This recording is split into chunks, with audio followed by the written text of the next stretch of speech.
wa yafutu bil julus. Salat sunat tahiyatul masjid ini berlalu atau hilang, tak bisa kita kerjakan lagi kalau sudah duduk. Jadi kalau misalnya duduk sebelum salat, lalu bangkit kita setelahnya untuk berniat melaksanakan salat tahiyatul masjid, itu sudah tidak ada lagi. Tetapi para ulama merinci, ada beberapa kasus tahiyatul masjid ini tidak hilang sama sekali. Yang pertama adalah bagi yang baru masuk masjid dan tidak sengaja duduk atau dalam artian lupa tahiyatul masjid.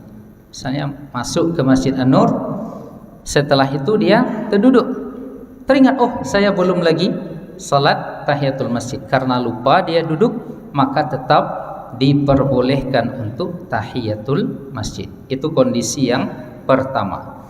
Lalu kondisi yang kedua, yang sengaja duduk tetapi dalam rangka untuk minum. Kenapa? Karena minum dimakruhkan dalam keadaan berdiri.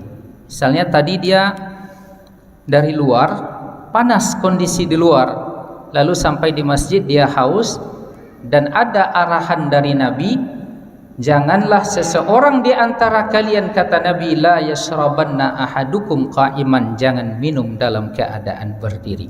Lalu dia duduk sebentar untuk sekedar minum, setelah itu tegak kembali melaksanakan salat tahiyatul masjid, masih diperbolehkan. Lalu yang ketiga, yang masuk dia hanya berdiri saja, tak duduk-duduk. Misalnya ada sekitar waktu 5 menit dia masuk ke dalam masjid, lama dia berdiri, maka pada saat itu masih diperbolehkan dia untuk melaksanakan salat tahiyatul masjid. Masuk dia misalnya ke masjid menjelang 10 menit, 15 menit sebelum iqamat, berdiri dia sepanjang itu, tinggal waktu 3 menit lagi untuk salat, dia salat tahiyatul masjid, masih diperbolehkan. Lalu yang keempat, masih diperbolehkan bagi yang duduk dalam bentuk istirahat sebentar. Apa misalnya? Kita naik ke Masjid Agung An-Nur ini Bapak Ibu, itu kan menaiki jenjang tangga. Mungkin yang sudah berumur 40 tahun ke atas, 50 tahun ke atas, sesak ongok. Tahu sesak ongok Pak? Ya, di jidat, sesak napas misalnya, dan dia perlu duduk istirahat sebentar karena sesak napas, capek mungkin mendaki. Nah, duduk sebentar sekedar untuk meluruskan napas, maka pada waktu ini orang tersebut masih dibenarkan setelahnya untuk melaksanakan salat tahiyatul masjid.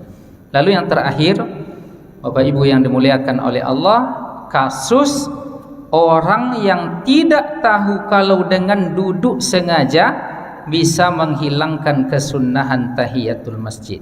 Nah, dia masuk misalnya, dia tidak tahu dia duduk, tiba-tiba dikasih tahu oleh orang lain bahwa disunnahkan dia untuk tahiyatul masjid, lalu dia tegak berdiri melaksanakan tahiyatul masjid, maka bagi orang yang tidak tahu dengan duduk sengaja itu bisa menghilangkan kesunahan tahiyatul masjid, maka bagi orang ini setelah diberitahu boleh melaksanakan tahiyatul masjid.